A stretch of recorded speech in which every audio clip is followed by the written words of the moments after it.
চলে যাচ্ছ তোমরা সবাই? আরে দাঁড়াও দাঁড়াও, যেও না, একটু দাঁড়াও, অপেক্ষা করো। কি বলছি একটু শুনে যাও। সাইনির নতুন মিনি ব্লগে সবাইকে জানাই জয় বজরংবলী। কেমন আছো বন্ধুরা তোমরা সবাই?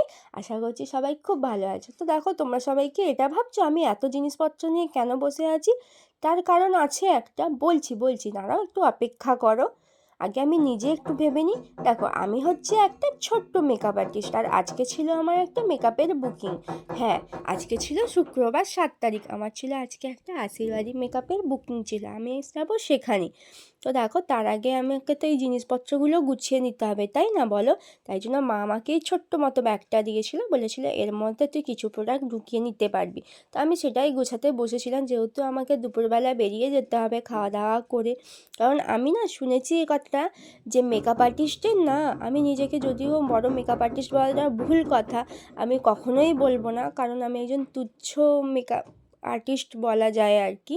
তো যাই হোক, তার জন্য হচ্ছে টাইমের মেনটেন খুব ভালোভাবে করতে হয়, সেই জন্য আমি খেয়ে দিয়ে তাড়াতাড়ি বেরিয়ে যাব।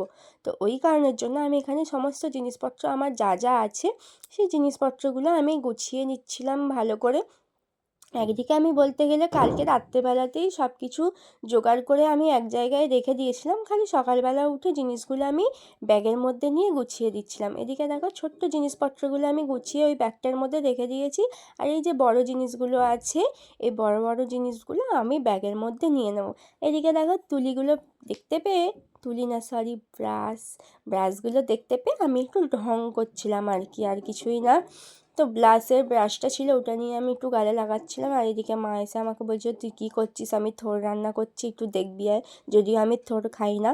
তো যাই হোক, আসল কথায় ফিরি। তো অর্ধেক জিনিস দেখো আমার গোছানো কমপ্লিট হয়ে গেছিলো, আর বাকি ছিল এই জিনিসগুলো, সেগুলো আমি বড় ব্যাগটার মধ্যে, যেটা নিয়ে আমি আজকে যাব সেইগুলো ওই ব্যাগটার মধ্যে আমি ঢুকিয়ে দিচ্ছি। এদিকে দেখো, মা আমাকে বারবার ডাকছিল, কারণ আমি এখনও কিছু খাইনি, আমি গুছাতে বসেছিলাম সব কিছু। তো সেই কারণের জন্য মাকে আমি বললাম, মা তুমি খাবারটা বার করো, আমি যাচ্ছি, আমি খাবো এখন মুড়ি, সকালবেলা আর কি খাবো, এখন সেরকম কিছু না, বেলার দিকে ভাত খাবো। এখন মাকে বললাম, মা তুমি মুড়িটা বার করো, আমি খাবো।